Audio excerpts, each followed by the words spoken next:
ఇతర బాధ్యతలను ఏవైతే చేపడుతుందో వాటితో పాటు దీన్ని కూడా జోడించాలని చెప్పి కేబినెట్లో సంస్కృత భాష అభివృద్ధి కూడా ఈ తెలుగు అకాడమీకి అప్పచెప్పాలని చెప్పి నిర్ణయం తీసుకోవడం జరిగింది.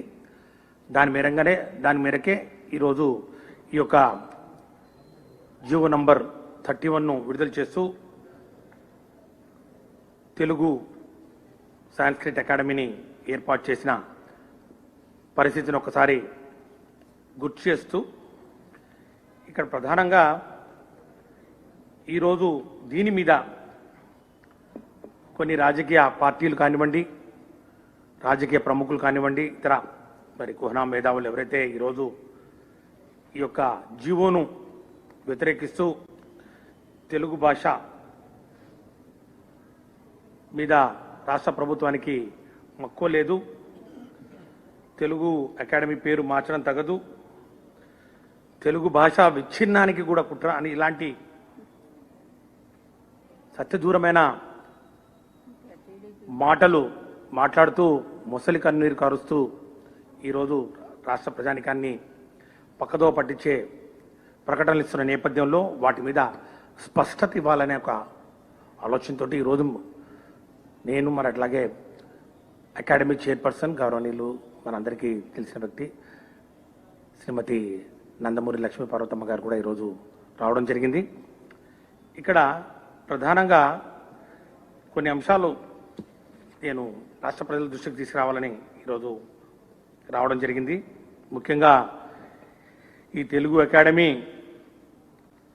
మేమే ఏర్పాటు చేశాము, మా వల్లనే తెలుగు అకాడమీ ఉంది, ఇది తెలుగుదేశం అకాడమీ అనే లెవెల్లో మరి జనాలు అనుకునే విధంగా మరి ప్రతిపక్ష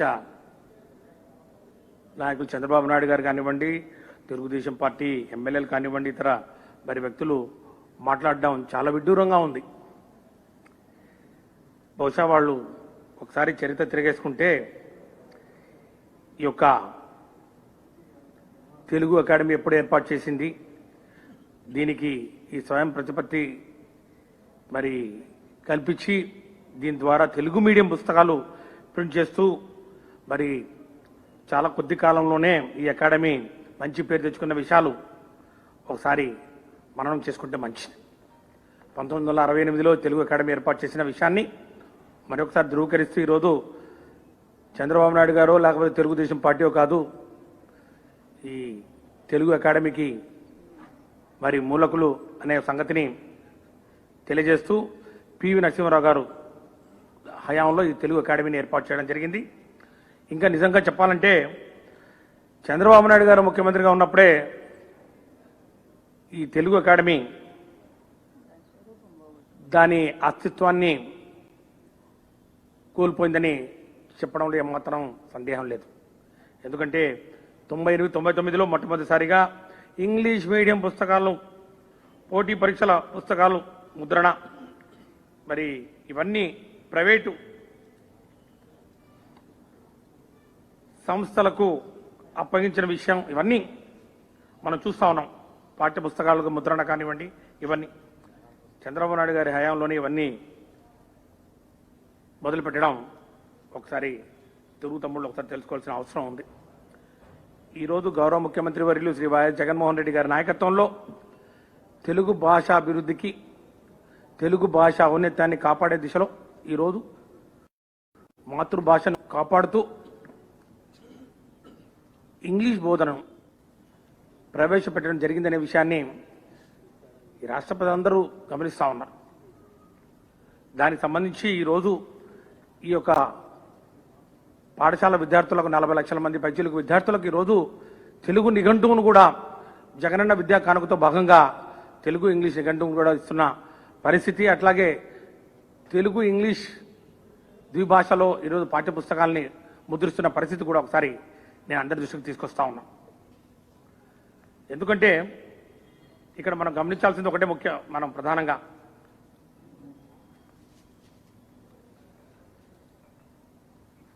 ఈ తెలుగు భాష మీద ముఖ్యంగా మనం ఏదైతే ఈరోజు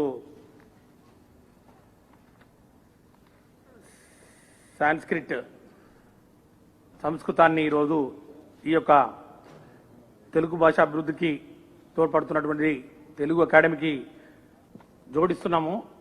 దీంట్లో ప్రధానంగా మనం గమనించాల్సింది సంస్కృతం ఈరోజు భారతీయ భాషలన్నిటికీ మూలం. ముఖ్యంగా సంస్కృత భాష యొక్క ప్రభావం ద్రవిడ భాషల మీద, మరి ముఖ్యంగా తెలుగు భాష మీద ఉన్నది అనే అంశం నిర్వివాద అంశం. అందులో ఇంకా ఏం ఆర్గ్యుమెంట్స్ ఏం లేవు. కాబట్టి సంస్కృతం అభివృద్ధితో పాటు ఈరోజు తెలుగు భాషను ప్రాచుర్యం చేసే దిశలో రెండింటినీ మరి విడివిడిగా చూడడం కష్టమవుతుందనే విషయాన్ని కూడా ఈరోజు మేధావులందరూ గమనించాల్సిన చెప్పి ఈ సందర్భంగా నేను కోరుతా ఉన్నాను. ఈరోజు మనం చూసినట్లయితే ఈరోజు ఈ ఉన్నత విద్యతో పాటు సాంకేతిక విద్యను కూడా మరి ప్రాంతీయ భాషలో ఉండాలని చెప్పి ఈరోజు ఎవరైతే ముఖ్యమంత్రి గారికి ఉత్తరాల రూపంలో తెలియజేస్తున్నారో వారు కూడా గమనించాల్సింది ఏంటంటే ఈ యొక్క సాంకేతిక పదజాలం ఏదైతే ఉందో, అట్లాగే ఈ యొక్క టెక్నికల్ టర్మినాలజీ ఏదైతే ఉందో, వీటన్నిటికీ పదజాలం యొక్క మూలాల్ని మనం తెలుసుకోవాలంటే ఖచ్చితంగా సంస్కృతం మీద పట్టు సాధించాల్సిన అవసరం ఎంతైనా ఉంది. ఈరోజు మేము చాలా స్పష్టంగా చెప్పడం జరిగింది జీవోలో కూడా. ఈ జీవోలో ఏవైతే ఈ యొక్క తెలుగు అకాడమీ యొక్క బాధ్యతలు ఉటంకిస్తూ అంశాలను చెప్పడం జరిగిందో, అందులో ప్రధానంగా ఈ తెలుగు భాష ప్రమోషను, స్ప్రెడ్డింగ్కు, తెలుగు భాష యొక్క development, dissemination, advancement of Telugu language గురించి, తెలుగు లిటరేచర్ గురించి, standardisation of scientific and technical and administrative terminology, ఆ యొక్క పదజాలాన్ని చేయడం అనేది, అట్లాగే డిక్షనరీస్ను, గ్లాసరీస్ను తయారు చేయాలి. ఈ యొక్క రిఫార్మ్స్ కానివ్వండి, డెవలప్మెంట్ కానివ్వండి, అడ్వాన్స్మెంట్ కానివ్వండి, తెలుగు స్క్రిప్ట్ మీద మరి పనులు చేయాలి. అట్లాగే ఒక మెథడాలజీని ఎవాల్వ్ చేయాలి, టీచింగ్ తెలుగు లాంగ్వేజ్ మీద ట్రైనింగ్ చేయాలి అని ఈ అంశాలన్నింటినీ పొందుపరుస్తూ చివరగా సంస్కృతం యొక్క అభ్యున్నతికి కూడా ఈ యొక్క అకాడమీ తోడ్పాటు చేయాలని చెప్పి చెప్పడం జరిగింది తప్ప దానికి ప్రత్యేకంగా పెద్దపీట వేసింది ఏమీ లేదు. ఈరోజు నేను ఒకటే అడుగుతా ఉన్నాను తెలుగుదేశం పార్టీ వాళ్ళని, అట్లాగే ఇతర రాజకీయ పార్టీ వాళ్ళందరూ, ఈ తెలుగు అకాడమీ ఏదైతే ఉందో ఉమ్మడి రాష్ట్రంలో రాష్ట్ర విభజన తర్వాత, పునర్విభజన తర్వాత ఈ యొక్క తెలుగు అకాడమీ దానికి సంబంధించినటువంటి రూల్స్ కానివ్వండి, బైలాస్ కానివ్వండి, రిక్రూట్మెంట్ ఆఫ్ ఆఫీసర్స్ కానివ్వండి, స్టాఫ్ కానివ్వండి, ఇవన్నీ 2 సంవత్సరాల కాలంలో బైఫర్కేషన్ అయిన తర్వాత under section 101 of the Andhra Pradesh reorganisation act 2014 లోపల జరగాల్సిన విషయం మీ అందరికీ తెలియదా? మరి ఆ విధంగా అది జరిగిందా? ఆ విధంగా జరగకపోవడం వలన ఈరోజు ప్రత్యేకంగా తెలుగు అకాడమీని ఏర్పాటు చేయవలసి వచ్చింది. ఈరోజు తెలుగు భాష ఔన్నత్యానికి గురించి, ఈ తెలుగు అకాడమీ పేరు మార్చడం మీద ఈరోజు ముసలి కన్నీరు కారుస్తున్నటువంటి ఈరోజు ఈ యొక్క పార్టీలు ఏవైతే ఉన్నాయో ఒకసారి మీరు వెనక్కి తిరిగి చూసుకుంటే 5 సంవత్సరాల కాలంలో మీరు తెలుగు అకాడమీని ఎందుకు ఏర్పాటు చేయలేదు అని సూటిగా ప్రశ్నిస్తున్నాను. 5 సంవత్సరాల కాలంలో తెలుగు అకాడమీని ఏర్పాటు చేయకుండా ఉండి కేవలం నారాయణ చైతన్య లాంటి సంస్థలకు ఈ యొక్క ప్రింటింగ్ బాధ్యతలు అప్పగించి ప్రైవేటు యాజమాన్యాలకు కొమ్ము కాస్తూ దీన్ని నిర్వీర్యం చేసింది ఈ యొక్క తెలుగు అకాడమీని తెలుగుదేశం పార్టీ ప్రభుత్వం కాదా అని చెప్పి నేను ఈరోజు ప్రశ్నిస్తా ఉన్నా. 5 సంవత్సరాల పాటు ఈ యొక్క తెలుగు అకాడమీ ఏర్పాటు చేయకపోతే ఈరోజు ఎవరైతే గొంతులు వేస్తా ఉన్నాయో, ఎవరైతే పెద్ద పెద్ద గొంతులు వేసుకొని ఈరోజు పడిపోయి ఈరోజు మాతృభాష మీద మాకు మక్కువ లేదని చెప్పి ఈరోజు పుంకాలుగా ఈరోజు స్టేట్మెంట్లు ఇస్తూ ఉత్తరాలు రాస్తున్నారో ఎందుకు వాళ్ళు ఆ రోజు మరి తెలుగుదేశం పార్టీని ప్రశ్నించలేదని చెప్పి మేము ఈరోజు అడుగుతా ఉన్నాం.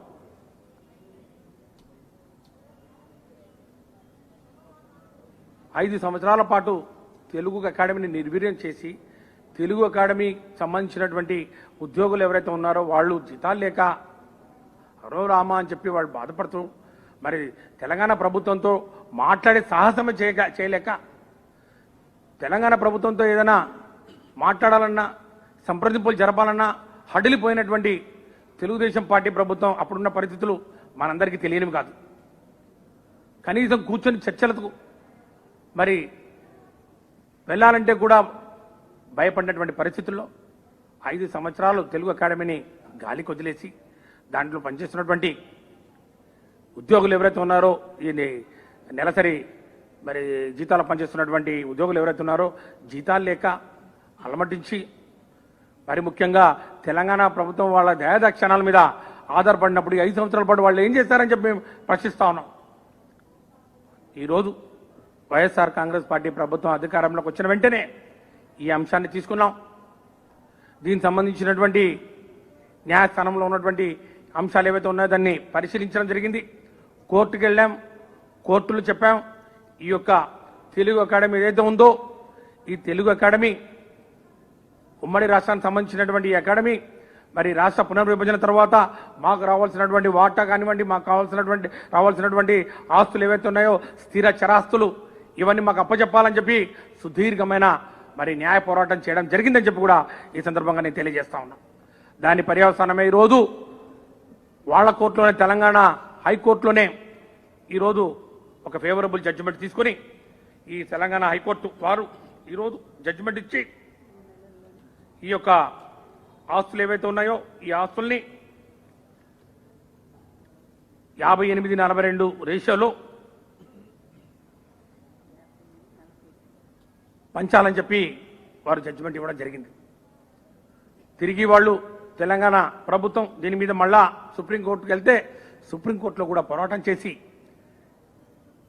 అక్కడ కూడా గెలిచి ఈ యొక్క సుప్రీంకోర్టు ఆదేశాల మేరకు మరి ఈరోజు ఈ తెలుగు అకాడమీని ఏర్పాటు చేయడమే కాకుండా దానికి సంబంధించినటువంటి ఆస్తుల్ని అన్నింటినీ కాపాడుకుంటూ వారితోటి సంప్రదింపులు జరుపుతూ ఈరోజు ఈ యొక్క అంశాన్ని ఒక కొలికి తీసుకురావడం జరిగిందని చెప్పి కూడా నేను మీ అందరికీ సవినయంగా మనవి చేసుకుంటాను. నిన్ననే ఈ తెలంగాణ తెలుగు అకాడమీ అధికారులతోటి మరి అట్లాగే ఆంధ్రప్రదేశ్ తెలుగు అకాడమీ చైర్పర్సన్ మరి అధికారులు అందరూ కూర్చొని సామరస్యపూర్వకంగా మరి ఈ యొక్క అంశం మీద చర్చలు జరపడం, ఈ యొక్క అంశాలు ఏవైతే దీర్ఘకాలికంగా అపరిష్కృతం కాకుండా పడి ఉన్నాయో వాటిని జాగ్రత్తగా మరి ఒకటి తర్వాత ఒకటి దాన్ని పరిష్కారం చేసుకుంటూ ఈరోజు వారిని తెలంగాణ ప్రభుత్వాన్ని వారి ఒప్పించి మనకు రావాల్సినటువంటి ఆస్తులు ఏవైతే ఉన్నాయో అదే 10-20 కోట్లు కాదు, 30 కోట్లు కాదు, సుమారు 180 నుంచి 200 కోట్ల రూపాయల ఆస్తుల్ని ఈరోజు ఈ యొక్క నిష్పత్తిలో ఈ దామాషా నిష్పత్తిలో ఏదో 58-42 రేషియోలో పంచడానికి ఈరోజు వాళ్ళని ఒప్పించి మరి ఈ దశకు తీసుకొచ్చామనే సంగతి కూడా ఈరోజు అందరూ గమనించాలి. ఇంత చేసి ఈ యొక్క అకాడమీని ముందుకు తీసుకుపోతూ దీనికి కావాల్సినటువంటి నిధుల సమీకరణ కానివ్వండి, కేటాయింపులు కానివ్వండి ఏమాత్రం తగ్గేది లేదు అని చెప్పి ఈరోజు గౌరవ ముఖ్యమంత్రి వర్యులు శ్రీ వైఎస్ జగన్మోహన్ రెడ్డి గారు ఈ తెలుగు భాష అభివృద్ధికి ముఖ్యంగా దీనికి ఉన్నటువంటి పూర్వ వైభవాన్ని తిరిగి తీసుకురావాలి. ఏదైతే మరి ఈ తెలుగు అకాడమీ యొక్క పబ్లికేషన్స్ ఏవైతే ఉన్నాయో మార్కెట్లో దానికి ఉన్న విలువలు ఏవైతే ఉన్నాయో దాన్ని కాపాడాలనే ఉద్దేశంతో దానికి కావాల్సినటువంటి నిధులు వెంటనే కేటాయించాలని చెప్పి వారు ఆదేశాలు ఇవ్వడం జరిగింది. మనందరికీ తెలిసిన విషయమే తెలుగు అకాడమీ బుక్స్ అంటే ఎంత స్టాండర్డ్ బుక్స్. పోటీ పరీక్షలు ఏవైనా కానివ్వండి, గ్రూప్ 1 కానివ్వండి, competitive examinations state service commission కానివ్వండి, యూనియన్ పబ్లిక్ సర్వీస్ కమిషన్ కానివ్వండి, 10th class, intermediate, degree, PG కానివ్వండి, తెలుగు అకాడమీ పబ్లికేషన్ అంటే దానికి ఒక గుర్తింపు, ఒక గౌరవం ఉంది. ఆ పబ్లికేషన్స్ ద్వారా వచ్చిన పుస్తకాలు ఏవైనా కానీ, మోనోగ్రాఫ్లు కానివ్వండి, టెక్స్ట్ బుక్లు కానివ్వండి, డీటెయిల్ నోట్స్ కానివ్వండి, ట్యూటోరియల్స్ కానివ్వండి, డిక్షనరీస్ కానివ్వండి, ఏ విధంగా మార్కెట్లో హాట్ కేకులాగా అమ్ముడుపోతూ ఎప్పటికప్పుడు విద్యార్థులు స్టాక్ అయిపోయినాయి, మళ్ళా దీన్ని మళ్ళీ ప్రింట్ చేయాలి, రెండవ ముద్రణ, మూడవ ముద్రణ అని చెప్పి ఏ విధంగా తెలుగు అకాడమీ వేలకు వేలు, లక్షలకు లక్షల కాపీలు ప్రింట్ చేస్తూ ఈ యొక్క తెలుగు అకాడమీని ముందుకు తీసుకొచ్చిందో, మరి ఆ అకాడమీని పూర్తిగా తెలుగుదేశం పార్టీ పరిపాలనలో నిర్వీర్యం చేశారు.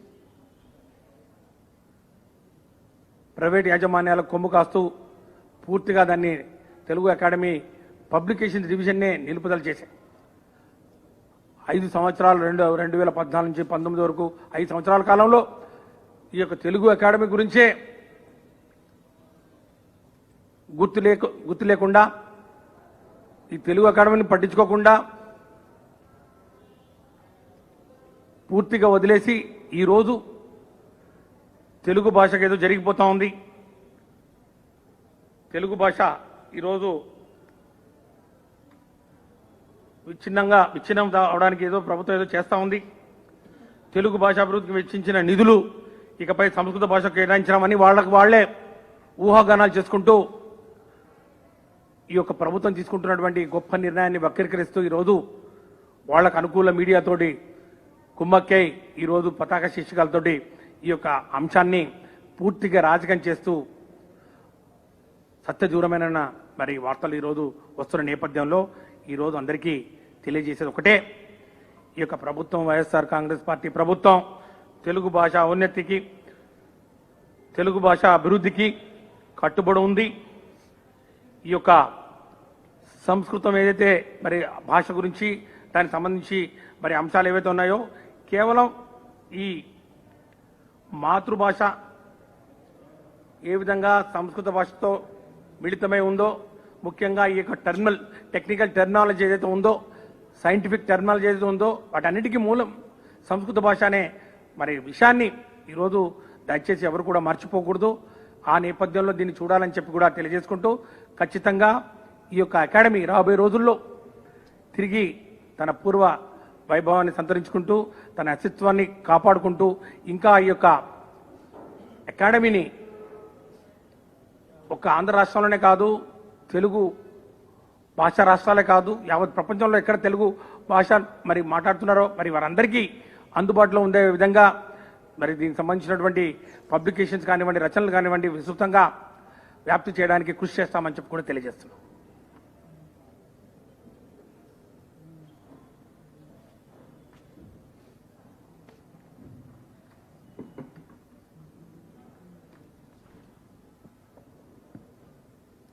అందరికీ నమస్కారం. తెలుగు అకాడమీ ఆంధ్రప్రదేశ్లో పుట్టుక అంటే పోయిన సంవత్సరం అది పుట్టింది ఇక్కడ. అది తిరుపతిలో రిజిస్ట్రేషన్ చేయటం జరిగింది. రిజిస్ట్రేషన్ తెలుగు అకాడమీ పేరుతోనే రిజిస్ట్రేషన్ చేయటం జరిగింది. అయితే మా ప్రభుత్వం ఈరోజు సంస్కృతాన్ని కూడా దానికి యాడ్ చేసి తెలుగు సంస్కృత అకాడమీ అని చేద్దాము. ఎందుకంటే భాషాభివృద్ధి జరగాలి అంటే ఎప్పుడూ కూడా ఉన్న చోట ఆగిపోదు, ఏ భాష అయినా సరే. ఈరోజు మనం మాట్లాడుతున్నటువంటి తెలుగు భాషను గమనిస్తే తెలుగు భాషలో అనేక పదాలు, హిందీ పదాలు ఉన్నాయి, అదేవిధంగా పారసీ పదాలు ఉన్నాయి, తర్వాత ఇంగ్లీష్ పదాలు అయితే చెప్పడానికే వీల్లేదు. మనం రోడ్డు మీద పోతున్నామన్నా ఇంగ్లీషే, పెన్నుతో రాస్తున్నామన్నా ఇంగ్లీషే, ట్రైన్ ఎక్కుతున్నామన్నా ఇంగ్లీషే, బస్సు ప్రయాణం అన్నా ఇంగ్లీషే. ఈ విధంగా అసలు తెలుగు ఇతర భాష అని వేరు చేయడానికి వీల్లేనంతగా ఇతర భాషా పదాలు దీనిలో అంతగా ఇంక్లూడ్ అయిపోయింది. అంటే ఒక విశాలమైనటువంటి భాష తను సమృద్ధిగా ముందుకు పోవటానికి ఒక చోట ఆగకుండా ఇంకా ముందుకు ప్రయాణం చెయ్యాలి అంటే ఇతర భాషల్ని ఏ విధంగా తనలోకి లీనం చేసుకొని ఆ భాషే తానుగా తనే ఆ భాషగా మారిపోయి ఎలా విస్తృతమవుతుందో తెలుగు భాష ఒక్కటే ఆ విధంగా విస్తృతిని పొందింది. దీని పుట్టుకలోకి వెళితే అసలు ప్రాకృత భాష నుంచి పుట్టింది. దీనికి తద్భవ భాష అని పేరు. అలాగే పాళీ భాషతో కలిసింది. తర్వాత 2వ శతాబ్దంలో శాతవాహనులు పరిపాలించేటప్పుడు శాలివాహన సప్తశతిలో 2-3 పదాలు తప్ప ఆయన రాసిన శాలివాహన సప్తశతిలో తెలుగు భాష అంత లేదు. అప్పుడు కూడా గ్రామీణులు మాట్లాడేటువంటి వాటిలో అక్కడక్కడ కొన్ని పదాలు ఉన్నాయి. మనం ఇప్పటికి కూడా మనము శాసనాలు పరిశీలించి చూస్తే ఎప్పుడు ఫస్ట్ బెజవాడ ఇక్కడ యుద్ధమల్లు శాసనం, దానికంటే ముందు చేబ్రోలు శాసనం ఒకటి ఉంది. అప్పుడు చూస్తే తెలుగు భాష ఎలా ఉందంటే అసలు ఒక్క వాక్యం కూడా మనకు అర్థం కానటువంటి పరిస్థితి కనిపిస్తూ ఉంది. కానీ 11వ శతాబ్దం నాటికి ఆంధ్ర మహాభారతాన్ని నన్నయ్య గారు ఆంధ్రీకరించారు. దాన్ని తెలుగులో తీసుకొచ్చి రాసినప్పుడు భాష ఏంటో మనం పరిశీలనగా చూస్తే అది తెలుగు సంస్కృతం మిళితమైనటువంటి భాష అది. అందువల్ల సంస్కృతంతో కలిసిన తరువాత తెలుగు భాష ఒక సమృద్ధిగా ఒక చక్కటి భాషగా ఏర్పడింది. మీకు ఉదాహరణ చెప్తున్నా, ఇప్పుడు ఈ విమర్శకులంతా తెలుగు భాష ఏదో అన్యాయం జరిగిపోతుంది, ఘోరం జరిగిపోతుంది అని మాట్లాడుతూ ఉన్నారు. అలాగే ఈ తెలుగును అభిమానించే వాళ్ళంతా పద్య సాహిత్యాన్ని చాలా అభిమానిస్తూ ఉంటారు. వీళ్ళని ఒక్క ప్రశ్న నేను అడుగుతున్నాను. మీరు అభిమానించేటువంటి ఒక కావ్యంలో మనుచరిత్ర అనే ఒక కావ్యం ఉంది. ఆ కావ్యంలో ఒక్క పద్యం, అటజని కాంచె భూమి సురుడు అంబర చుంబి శిరస్సర ఝరీ పటల ముహుర్ లుట దవంగ తరంగ మృదంగ నిస్వనానుకూల స్ఫుట నటనానుకూల పరిఫుల్ల కలాపి కలాప జాలమన్ కటక చరత్ కరేణు కరకంపిత సాలమన్ శీతశైలమన్ అని ఒక పద్యం ఉంది. ఇందులో తెలుగు పదం ఎక్కడుందో చెప్పండి. ఇదంతా కూడా తెలుగు పద్యమే, కానీ ప్రతిదీ కూడా సంస్కృతంతో కలిసి కేవలం తెలుగు విభక్తుల్ని చేర్చుకొని ఒక తత్సమ భాషగా రూపు చెందింది తెలుగు భాష. ఈరోజు కృష్ణా గుంటూరు జిల్లాలో ఒక ప్రామాణిక భాషగా మనం మాట్లాడేదంతా కూడా సంస్కృతంతో కూడినటువంటి ఒక తెలుగు భాషనే మాట్లాడుతున్నాం. అంటే పేక ఏ విధంగా కలిసిపోయి ఉంటాయో పేక ముక్కల్లాగా, అదేవిధంగా ఈ తెలుగు సంస్కృత భాష విడదీయలేనటువంటి సంబంధం. ఇది పుట్టింది పేరుకి ద్రవిడ భాషా కుటుంబంలో పుట్టింది ఇక్కడ దక్షిణాన, కానీ ఇది మెట్టింది ఎక్కడంటే సంస్కృత ఆర్య భాషా కుటుంబంలో మెట్టింది తెలుగు భాష. అలా మెట్టినందువల్లే ఈ భాషకి ఈరోజు ఒక విశిష్టమైన లక్షణం వచ్చింది, ఇంత నానా రుచిరార్థం వచ్చింది, అక్షర రమ్యత వచ్చింది, అందాలు వచ్చినాయి, ఇంత గొప్ప శైలీకరణ వచ్చింది. అసలు సంస్కృతాన్ని తెలుగు భాషని విడదీసి రాసినటువంటిది అచ్చ తెలుగులో రాసినటువంటి పుస్తకాలు ఎన్నున్నాయి. అచ్చ తెలుగులో మాట్లాడుతున్న వాళ్ళు ఎంతమందో ఈ మహానుభావులు మాకు 2 రోజుల నుంచి ఒకటే ఉత్తరాలు రాస్తూ నానా గందరగోళం చేస్తున్నటువంటి వీళ్ళందరినీ కూడా నేను ఇదే అడుగుతా ఉన్నాను. సంస్కృతాన్ని తెలుగుని విభజించి మీరు అచ్చ తెలుగు ఒక 10 వాక్యాలు రాసి పంపండి చూద్దాము. అదేవిధంగా అటువంటి పుస్తకాలు తెలుగులో ఎన్నున్నాయి. ఏ పుస్తకం తీసినా, ఏ ప్రబంధం చూసినా, ఏ కావ్యం చదివినా, ఎక్కడ చూసినా కూడా మనకి సంస్కృత భూయిష్టమైనటువంటి తెలుగు భాషే, తత్సమ భాషనే మనం వాడుతూ ఉన్నాము. ఈరోజు ఏదో సంస్కృతము తెలుగు పక్కన పెట్టినందుకు చాలా గొప్ప తప్పుగా భావిస్తూ ఉన్నటువంటి వాళ్ళు తెలుగు భాషలో నుంచి సంస్కృతాన్ని విడదీయగలరా? దాన్ని విడదీసి వేరు చేసి చూడగలమా మనము? అసలు మాట్లాడగలమా? అందువల్ల తెలుగు భాష గొప్పతనము ఒక ఆయన చాలా గొప్పగా రాశారు నిన్న నాకు. అంటే విమర్శలు ఉన్నాయి దాని మీద, అలాగే చాలా సద్విమర్శలు కూడా ఉన్నాయి. వారు ఏం రాస్తారంటే మలయాళ భాషలో సంస్కృత పదాలు ఎక్కువగా ఉన్నాయని అంటారు. అలాగే శతాబ్దాలుగా తెలుగు భాషలో కూడా సంస్కృత భాష విభక్తులతో కలిసి విరివిగా వాడుతూ ఉన్నాం మనము. సంస్కృత పదాలు లేనటువంటి వాడుక భాష అసలు మనకు లేనే లేదు తెలుగు భాష. అందువల్ల పడుగు పేకల్లా కలిసిపోయిన 2 భాషలు కలిసి ఒక అకాడమీ పెడితే తప్పేంటి? ఎంత మంచి విమర్శ అండి. ఇలా ఆలోచించాలా? ఎంతసేపు కూడా ప్రతిదీ రాజకీయమేనా? అంతేకాకుండా ఎన్నో ఆంగ్ల పదాలను కూడా తెలుగులో అత్యంత సహజంగా మనం అలవోకగా మాట్లాడేస్తున్నాము. ఎన్నో పదాలు, ఉర్దూ పదాలు ఉన్నాయి, పారసీ పదాలు ఉన్నాయి, హిందీ పదాలు ఉన్నాయి. ఇట్లా అన్య భాషా పదాలు స్వీకరించడం వల్ల భావ వ్యక్తీకరణ మరింత సులువు అవుతుంది. అదే భాష ఎప్పటికప్పుడు మార్చుకుంటూ పోతా ఉంటేనే చాలా సులువుగా వ్యవహారానికి కూడా అందుబాటులో ఉండటానికి వీలుగా అవుతుంది. అప్పట్లాగానే గ్రాంధికం మాట్లాడుతా అంటే కుదురుతుందా? గ్రాంధిక పేదరికం పోయింది, ఈరోజు వ్యవహార తెలుగు వచ్చింది. అలాగే ఇప్పుడున్నటువంటి పరిస్థితులను బట్టి ఇంగ్లీష్ పదాలను యాడ్ చేసుకుంది, మరికొన్ని భాషలను కలుపుకుంది. ఈ దేశాన్ని ఎంతోమంది పరిపాలించారు, వాళ్ళు ఉన్నప్పుడల్లా వాళ్ళ భాషా పదాలు చేరుతూ వచ్చాయి. ఇలా ఒక భాష అనేది నిరంతర ప్రవాహం. ఇది ఒక్కడు గుర్తుపెట్టుకోండి, తెలుగు పండితులు, బాధపడేటువంటి మీరు రాజకీయం చేయొద్దు దయచేసి.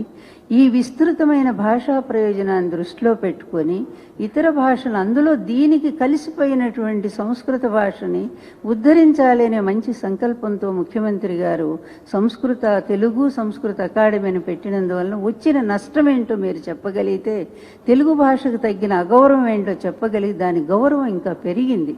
ఎందుకంటే దానిలోనే ఉంటూ దాన్ని నిలబెడుతూ వస్తున్నటువంటి సంస్కృత భాషను ఇలా పక్కన పెట్టడం వల్ల దాని గౌరవం పెరిగిందే తప్ప దాని తగ్గింది ఎక్కడో చెప్పాలా.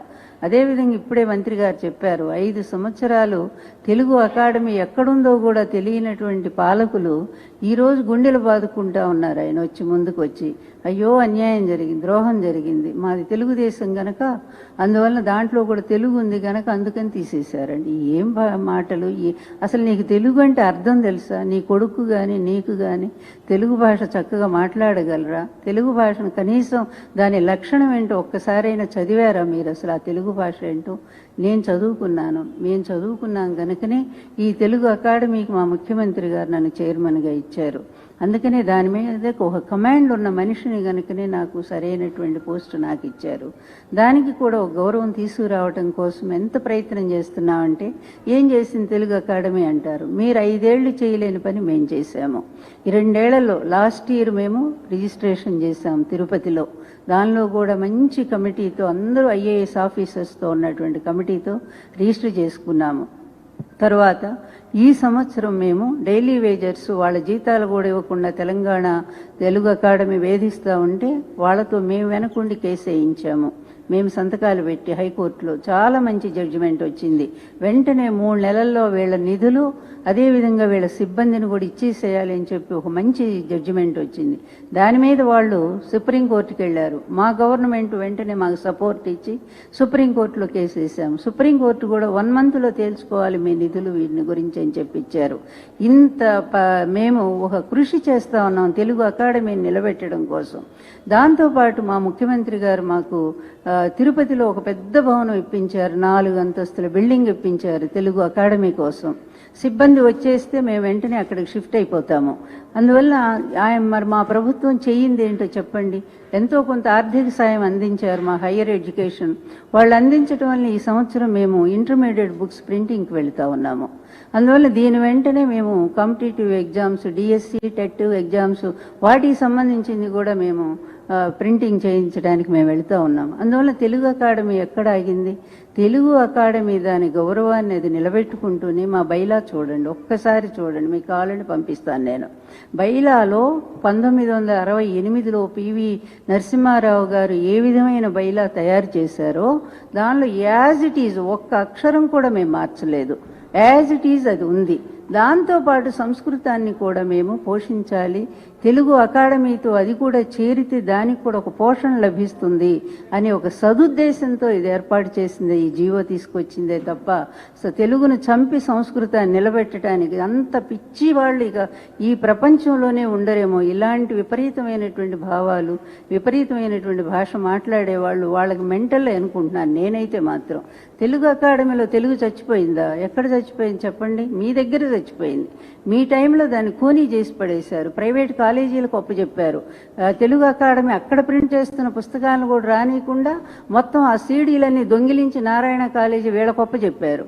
వీళ్ళు ప్రైవేటుగా ఆ పుస్తకాలన్నీ కూడా ఇష్టం అమ్ముకున్నారు. దాంట్లో లోకేష్కు కూడా భాగం ఉంది. ఇంత హాని చేసి, ఇంత దుర్మార్గం చేసి తెలుగు అకాడమీని చంపేసినటువంటి మీరు ఈరోజు గొంతేసుకుని అరుస్తామని సిగ్గుండాలి కొంచెమైనా సరే. మనం ఎంత ద్రోహం చేశాము భాషకి, దీనికి కూడా. వీళ్ళ టైంలోనంట ఎన్టీఆర్ గారు సపోర్ట్ ఇచ్చారు నిజమే, కానీ పివి నరసింహారావు గారు దాని వ్యవస్థాపకులు. ఎన్టీఆర్ గారి టైంలో దాన్ని డెవలప్ జరిగింది. కానీ చంద్రబాబు టైం వచ్చిన తర్వాత ఏం జరిగింది, అప్పుడు కూడా 98, 99లో అచ్చగా తెలుగు పుస్తకాలే ప్రింట్ చేయాలని ఉంటే దాన్ని తీసేసి ఆయన ఇంగ్లీష్ పుస్తకాలు తీసుకొచ్చారు ప్రింట్ చేయించమని. మ్యాథ్స్, సైన్స్ అన్ని సబ్జెక్ట్స్ వచ్చాయి. ఇంగ్లీష్ మీడియం అంతా కూడా తెలుగు అకాడమీలో తీసుకొచ్చావు. మరి అప్పుడు మార్పు ఏమో సంస్కరణ, ఇప్పుడు మార్పు ఏమో మేము సంస్కారహీనమా? ఎట్లాగండి ఈ రెండు? దీనికి మరి ఈ తెలుగు భాష పండి వీళ్ళంతా కూడా తెలుగు అభిమానులు సమాధానం చెప్పాలి. అప్పుడు ఎందుకు ఇన్ని సబ్జెక్ట్స్ తీసుకొచ్చారు, ఎందుకు ఇంగ్లీష్ మీడియా తెచ్చారు? ఈరోజు సంస్కృతం ఒక్కటి యాడ్ చేస్తే వచ్చిన నష్టం ఏంటో చెప్పండి కాస్త. పైగా తెలుగు సంస్కృతాన్ని ఏమన్నది అవిభక్త కవళ్ళు, ఆ రెండు కూడా. వాటిని నేను విభక్తం చేయగలమా? అట్లాంటి పరిస్థితి ఉందా? అందువలన దయచేసి అందరికి కూడా సవినయంగా మనవి చేసి చెప్పేది ఏంటంటే, భాషాభివృద్ధి నిరంతరం కొనసాగుతుంది. మా ప్రభుత్వం కృతనిశ్చయంతో ఉంది. ఫండ్స్ కేటాయిస్తారు. ఇంకా మంచి బుక్స్, ప్రాచీన సాహిత్యం, అదేవిధంగా తెలుగు అకాడమీ విధులన్నింటినీ కూడా మేము సక్రమంగా నెరవేరుస్తూ సంస్కృత భాషకు కూడా ఆ విధమైనటువంటి గౌరవాన్ని మా అకాడమీ ద్వారా మేము అందిస్తామని చెప్పి తెలియజేస్తా ఉన్నాం. నమస్తే. సరే.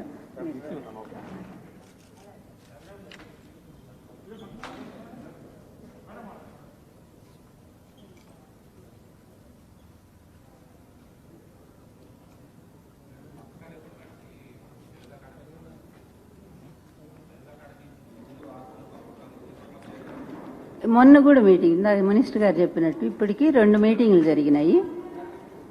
వాళ్ళ డైరెక్టర్ గారు, మా డైరెక్టర్ గారు ముందు వెళ్ళారు. ఇప్పటికి 4 ఉత్తరాలు రాశాం మేము. ఎప్పుడైతే సుప్రీంకోర్టు కఠినంగా 1 మంత్లోనే మీరు తేల్చుకోవాలని చెప్పిందో దాని మీద మొన్న వాళ్ళు వచ్చారు స్వయంగా.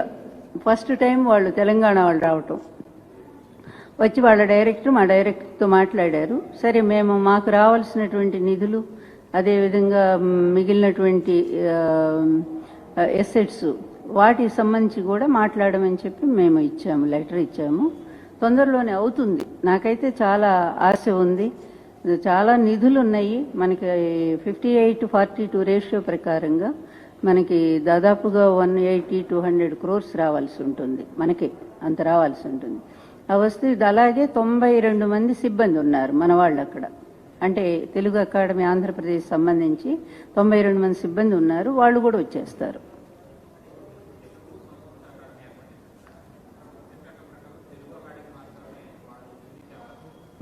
అట్లా లేదు.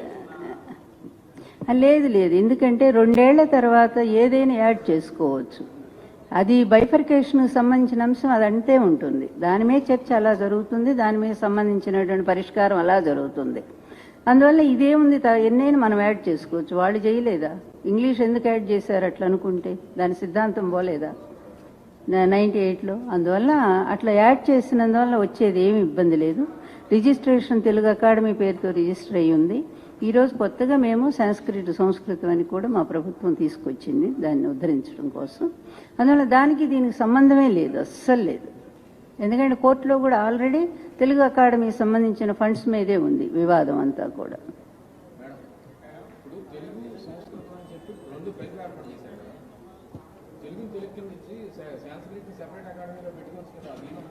సపరేట్ అకాడమీలు అంటే మీకు తెలియందే ఉందా చెప్పండి? అది ఎంత భారంతో కూడుకున్నటువంటి వ్యవహారము. ఒక్క అకాడమీని 5 సంవత్సరాలు తీసుకురాలేకపోయాడు ఆ పెద్ద మనిషి. ప్రపంచాన్ని ఉద్ధరించానని చెప్పాడే, అన్నీ కనుక్కున్నాను సెల్ ఫోన్తో సహా అని చెప్పిన పెద్ద మనిషి ఒక్క తెలుగు అకాడమీని తీసుకురాలేకపోయాడు. అందువల్ల ఒక అకాడమీని తీసుకొచ్చి నిలబెట్టి ఆ సిబ్బందికి జీతాలు ఇచ్చి ఇదంతా చెయ్యాలి అంటే ఇబ్బందితో కూడుకున్న విషయం. అయినా సరే ఒక సాహసమే. నిజంగా మా ప్రభుత్వం మంచి నిర్ణయం తీసుకొని తెలుగు అకాడమీని తీసుకొచ్చి దాంతోపాటు సంస్కృతాన్ని కూడా అభివృద్ధి చేయాలి. అది కూడా పెద్దలు కొంతమంది ఇచ్చిన సలహా మేరకే మా ప్రభుత్వం నిర్ణయం తీసుకుంది. ఈ విధంగా చెయ్యండి, సంస్కృత భాషను కూడా అభివృద్ధి మనం ఒక్కటే ప్రశ్న సార్ మిమ్మల్ని నేను అడుగుతా ఉన్నాను. ఈరోజు ఎవరైతే మాట్లాడుతున్నారో ఈ పెద్దలు, వీళ్ళ పిల్లలంతా ఇంగ్లీష్ మీడియాలో చదువుతున్నారు కదా. ఇంటర్మీడియట్ ఇంగ్లీష్ మీడియాలో చదివే పిల్లలకి సెకండ్ లాంగ్వేజ్ ఏది ఉందండి? సంస్కృతమే కదా. చూడండి, దాదాపుగా 60% సంస్కృతం తీసుకున్నారు సెకండ్ లాంగ్వేజ్గా. అదే వాళ్ళు వచ్చి ఇక్కడ తెలుగుకి ఏదో అన్యాయం జరిగిపోయిందని మాట్లాడుతూ ఉన్నారు. అందువల్ల అది కూడా అవసరమైన గుర్తించింది కనుకనే ప్రభుత్వం సంస్కృతాన్ని కూడా యాడ్ చేశారు. అది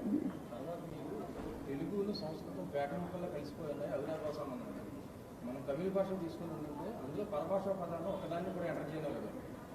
కానీ అది ఆ భాష అక్కడ విస్తృతమైంది. మనకి ఎందుకంటే అక్కడ వాళ్ళకి మాత్రం తేడా ఉంది. అక్కడ ఇప్పుడు ఈరోజు ప్రపంచంలో అత్యధికంగా మాట్లాడే తెలుగు మాట్లాడే వాళ్ళు ఎక్కువ మంది ఉన్నారు. లెక్కలు చూడండి మీరు. ప్రపంచంలోనే అధికంగా మాట్లాడే భాష తెలుగు భాష. అదేవిధంగా భారతదేశంలో సెకండ్ ప్లేస్లో మనం ఉన్నాం తెలుగు భాష మాట్లాడే వాళ్ళల్లో. విస్తృతమైన భాష తమిళం కాదు, తెలుగు భాష అండి. ఎంత విస్తృతమైన భాష అంటే ఏ భాషను కూడా అలవోకగా తనలో కలుపుకొని పోతుంది కనుకనే ఈ భాషకు ఆ విధమైనటువంటి విశాలత్వం వచ్చింది, ఆ విధమైనటువంటి సమానత్వం వచ్చింది ఈ భాషకి. అది ఇంకే భాషకు కూడా లేదు. ఎక్కడైతే ఆగిపోయినాయో కొన్ని భాషలు సంకుచితంగా అవి అక్కడే ఉన్నాయి ఎదగలేక. కానీ తెలుగు భాష అట్లా కాదు. ప్రపంచంలోనే అత్యధికులు మాట్లాడేటువంటి భాష ఇంగ్లీష్ తర్వాత తెలుగు భాషే.